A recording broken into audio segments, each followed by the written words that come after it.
Welcome to English house. दोस्तों आप सबका बहुत बहुत स्वागत है आपके अपने YouTube channel the English house पर। मेरा नाम है अनुपम दुबे। आज कुछ हम इंपॉर्टेंट वोकैबुलरी करने वाले हैं। इस लीग में हम क्या करेंगे, आपको पता होगा कि एजुकेशन टाइम्स एक सप्लीमेंट है टाइम्स ऑफ इंडिया का। उसके हर मंडे को यानी हर फोर्टनाइटली उसका एक वर्जन आता है जिसमें 10 इंपॉर्टेंट वर्ड्स होते हैं, उसके साथ 4 वर्ड्स होते हैं जिसका मीनिंग बताना होता है। वो हर फोर्टनाइटली उसका आंसर दिया जाता है। सो उसके क्वेश्चंस को हम वीकली या फोर्टनाइटली डिस्कस करेंगे और वो सारे के सारे वोकैबुलरी को विद एग्जांपल मैं आपके साथ लेकर के आऊंगा। सो इस लीग में जो ये पहला वीडियो है ये वोकैबुलरी की क्लास है।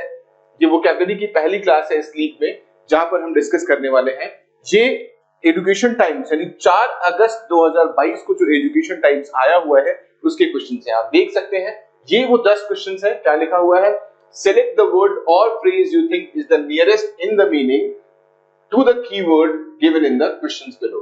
यहां पर क्या है, नियरेस्ट इन मीनिंग की बात कर रहा है, ऐसे कि हमने क्या करना है, हमने उसका सिनोनिम बताना है। यानी एक वर्ड गिवन होगा, उसके साथ 4 वर्ड और गिवन होंगे और आपको नियरेस्ट मीनिंग यानी सिनोनिम बताना होगा। यानी एक क्वेश्चन के लिए आपके पास 5 वर्ड हैं, सो ऐसे 10 क्वेश्चन के लिए आपके पास 50 वर्ड हो जाएंगे। तो चलिए स्टार्ट करते हैं।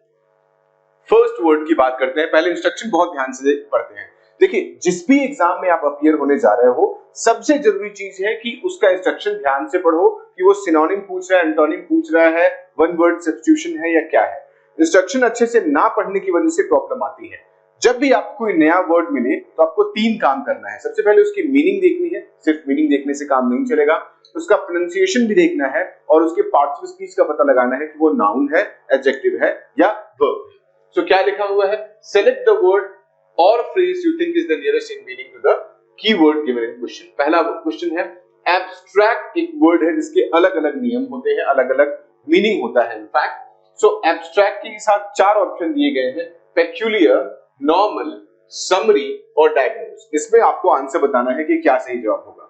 सो अगर आप ये वीडियो देख रहे हो तो फटाफट चैट में बता दो, कमेंट करके बता दो कि इसका सही जवाब क्या है। abstract का peculiar, normal, समरी और डायग्नोज। जितनी जल्दी आप जवाब दोगे आपको लगेगा कि हाँ आपको आता है।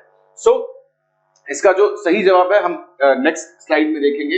लेकिन अगर हम डिस्कस करें तो डायग्नोज क्या होता है, बीमारी से अगर कोई चीज हम पता लगाते हैं रिपोर्ट के through, that is called diagnose या डायग्नोसिस आता है। इसके साथ दूसरा वर्ड जो है वो क्या है, कॉम्प्लेसेंट। कॉम्प्लेसेंट से क्या बन जाता है, कॉम्प्लेसेंसी बन जाता है। तो नियरेस्ट वर्ड क्या होगा, डिसअपॉइंटेड, सैटिस्फाइड, इवेसिव और फ्लिमजी। सो आपको दोनों के क्वेश्चन का जवाब फटाफट कमेंट बॉक्स में कमेंट करके देना है किसका क्या जवाब होगा। चलिए इसके सॉल्यूशन की तरफ चलते हैं, देखते हैं क्या वर्ड है। एब्स्ट्रैक्ट की बात करते हैं। एब्स्ट्रैक्ट एक तरह से एसेंस होता है, जीस्ट होता है, सार होता है। तो अगर देखें एडजेक्टिव के तौर पर क्या होगा, इंटेंजिबल एंड इममटेरियल। एब्स्ट्रैक्ट होता है I need something concrete. So concrete का जो अपोजिट होता है वो एब्स्ट्रैक्ट होता है। कॉन्क्रीट मतलब सॉलिड फॉर्म में, सॉलिडिफाई के फॉर्म में। एब्स्ट्रैक्ट मतलब कच्चे के फॉर्म में है, जो कॉन्क्रीट ना हो, उस केस में हम बोलते हैं एज एन एडजेक्टिव इंटेंजिबल और इममटेरियल। इंटेंजिबल जिसको हम टच ना कर सके, जो कॉन्क्रीट ना हो वो एब्स्ट्रैक्ट है। ठीक है।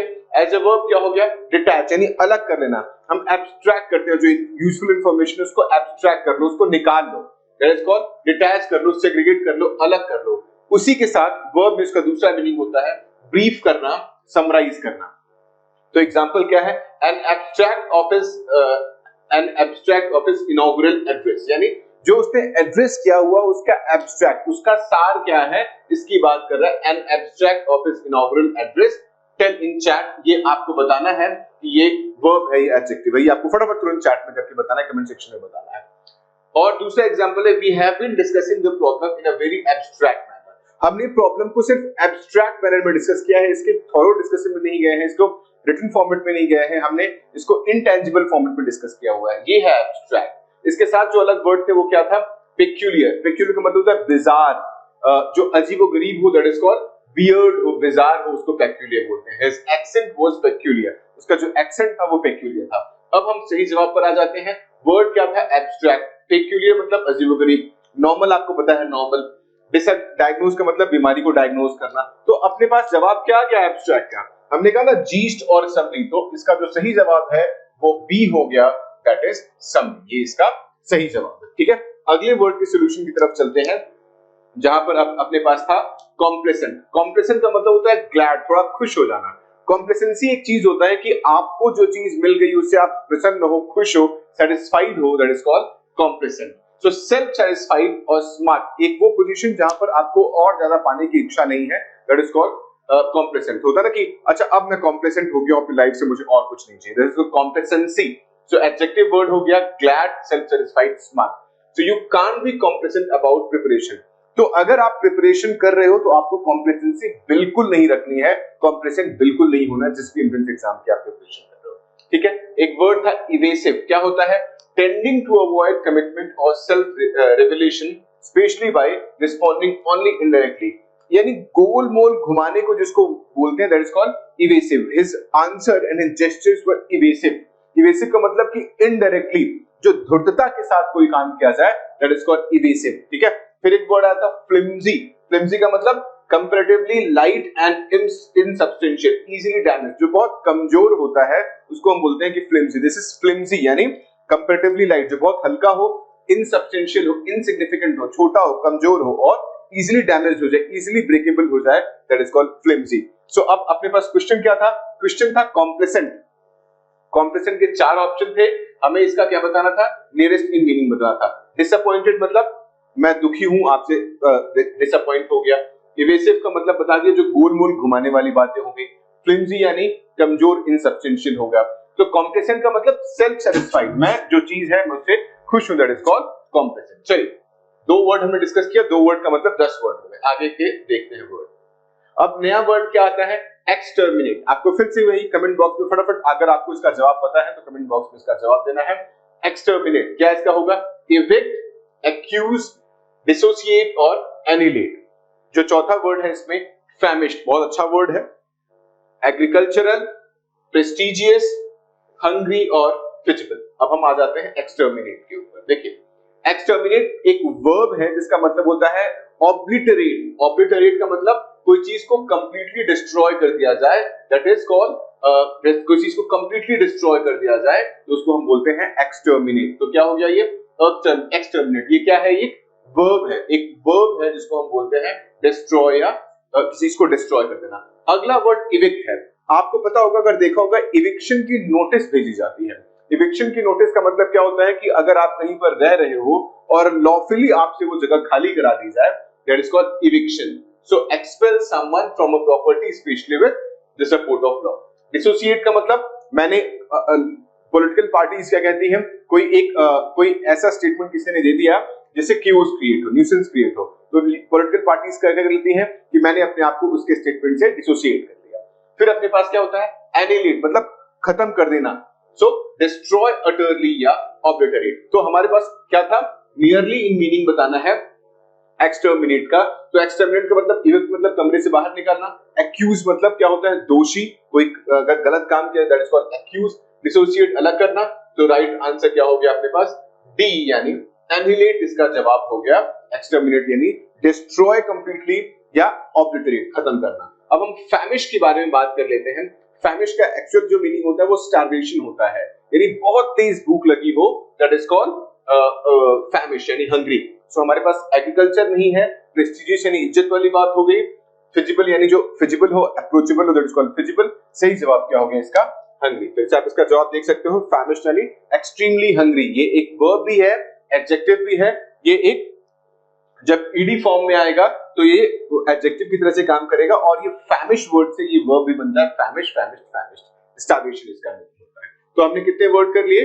लगभग हमने 4 वर्ड किए हुए हैं। 4 से हमारा जो जवाब हो गया वो 40। हम 4 से में लगभग कितने 20 वर्ड्स मिल चुके हुए हैं। अब आ जाते हैं हम अम्टीन के ऊपर। अम्टीन का इस्तेमाल अक्सर लोग करते हैं। मैंने विराट कोहली को कई बार इस वर्ड का इस्तेमाल देखा होगा। I have done umpteen times, I have said this umpteen times हो गया। सो इसका क्या मतलब है? न्यूमरस, रेनी, यूथफुल या डीकन्वर्जेंट। फिर एक जाता है he was ostensibly shaken। So ostensible का क्या होगा?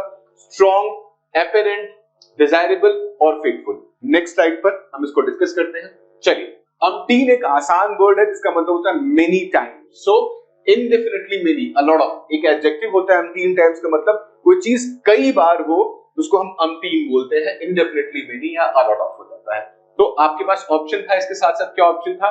न्यूमरस, रेनी और यूथफुल। तो ऑब्वियसली न्यूमरस यानी बहुत ज्यादा बार, रेनी यानी थोड़ा गीला हो, बरसात का दिन हो, फिर यूथफुल यानी जो जवान हो। यहां से वर्ड हो गया कन्वर्जेंट। कन्वर्जेंट का मतलब क्या होता है, यहां से लाइट आ रही है, यहां से लाइट आ रही है, यहां से लाइट आ रही है, यहां से लाइट आ रही है, तो ये जो पॉइंट हो गया, यहां पर सारी लाइटें क्या हो गई, कन्वर्ज हो गई, इसी को हम बोलते हैं कन्वर्जेंट।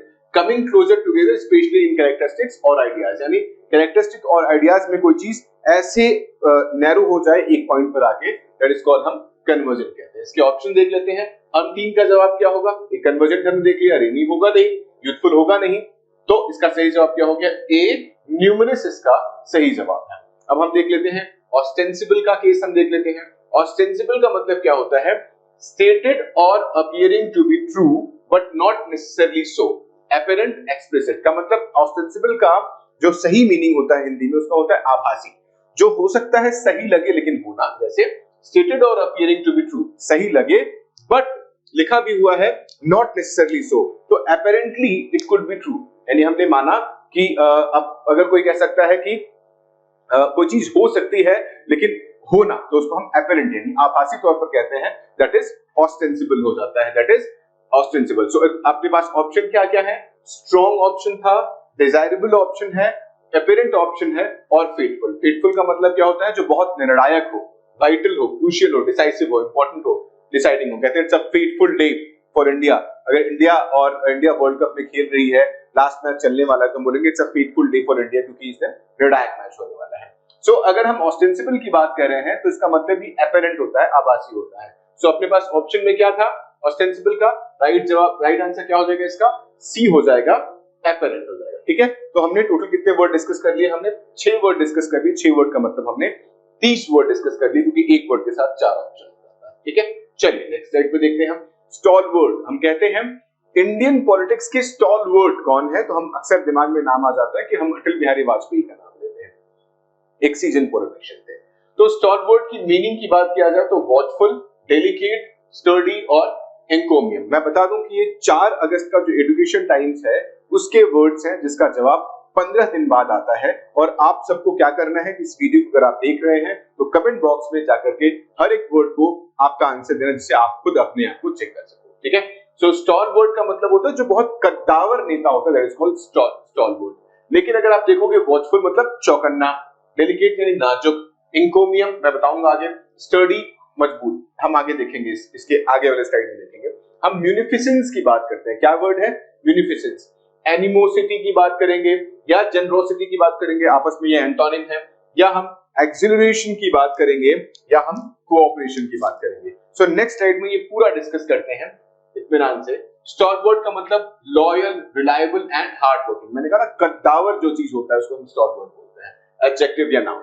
अब ऑप्शन क्या क्या था आपके पास, वॉचफुल था, डेलिकेट था, स्टर्डी था, और एंकोमियम का मतलब होता है अ स्पीच और piece of writing that praises someone और समथिंग हाईली। एंकोमियम का मतलब कि अगर कोई पोएट्रिक डिवाइस, कोई प्रोज है या पोएट्री है, उसमें तारीफ किया जाए किसी के थ्रू, तो उसको एंकोमियम कहते हैं। स्पीच और piece of writing that praises someone और something highly, that is called encomium. ठीक है, सो यहां पर जो जवाब आपको स्टॉलवर्ड का मिलेगा, reliable and hard working ही कह सकते हो, क्योंकि कोई डायरेक्ट आंसर इसका नहीं है, बट सिमिलरिटी के हिसाब से जो इसका जवाब होगा वो स्टर्डी होगा, क्योंकि वॉचफुल नहीं होगा, डेलिकेट नहीं होगा, एंकोमियम ऑब्वियसली नहीं होगा, सो क्या बच गया, स्टर्डी इसका जवाब होगा। हम म्यूनिफिसेंस की बात करते हैं कि म्यूनिफिसेंस क्या होता है। म्यूनिफिसेंस यानी जेनरोसिटी, यानी दया का जो भाव रखा जाए, that is called munificence. The quality और action of being lavishly generous, जो बहुत दयालु हो, बहुत ज्यादा दयालु हो, ग्रेट जेनरोसिटी हो या ग्रेटली जनरस हो, उसको हम म्यूनिफिसेंस बोलते हैं। अब हमारे पास ऑप्शन क्या है, एनिमोसिटी का मतलब स्ट्रॉन्ग हॉस्टिलिटी, कट्टर दुश्मन जो होता है, that is called animosity. Acceleration क्या हो गया, a feeling of excitement, happiness और इलेशन। एक्सिलरेशन का मतलब एक्सट्रीमली एक्साइटमेंट, जो बहुत खुश हो, that is called a feeling of excitement, happiness और एक्सिलरेशन। ऑप्शन था जेनरोसिटी का और अपने पास कोऑपरेशन का। कोऑपरेशन हम सब जानते हैं, सो जेनरोसिटी यानी एक्सट्रीम जेनरोसिटी को हम बोलते हैं म्यूनिफिसेंस। अब इसका जवाब क्या हो जाएगा, स्टॉलवर्ड को हमने क्या कहा, इसका जवाब बी होना चाहिए as per the current situation, क्योंकि सीधा जवाब नहीं है, लेकिन नियरेस्ट इन मीनिंग स्टर्डी हो जाएगा। म्यूनिफिसेंस का मतलब ही ग्रेट जेनरोसिटी होता है, लेकिन हमारे पास जेनरोसिटी है तो हम उसको ले लेंगे। एनिमोसिटी यानी दुश्मनी, और एक्सिलरेशन का मतलब इलेशन, बहुत ज्यादा प्रसन्नता हो, खुशी हो, दैट इज कॉल्ड एक्सिलरेशन। तो हमारे पास 8 वर्ड कर लिए, हम 40 हैं। अब ये लास्ट स्लाइड है जिसको हम डिस्कस कर रहे हैं, लास्ट वर्ड है। अच्छा, ओवेशन वर्ड आता होगा, आपने सुना होगा। So give them standing ovation. So standing ovation में लोग खड़े होते हैं, क्लैप करना स्टार्ट कर देते हैं। सो आपको पता होगा स्टैंडिंग ओवेशन जो दिया जाता है वो यहां से वर्ड निकला हुआ है। तो इसकी मीनिंग क्या होगी? अप्लॉज, अब्यूज, ग्रोथ और अट्रैक्शन। आपको पता चली क्या होगा? आपको कमेंट सेक्शन में जवाब देना है इसका। फिर सिम्युलेट, सिम्युलेटर आपने देखा होगा कि सिम्युलेटर होता है, तो इसका जवाब क्या होगा? एक्यूमुलेट होगा, प्रिटेंड होगा, स्माइल होगा या गैम्बल होगा।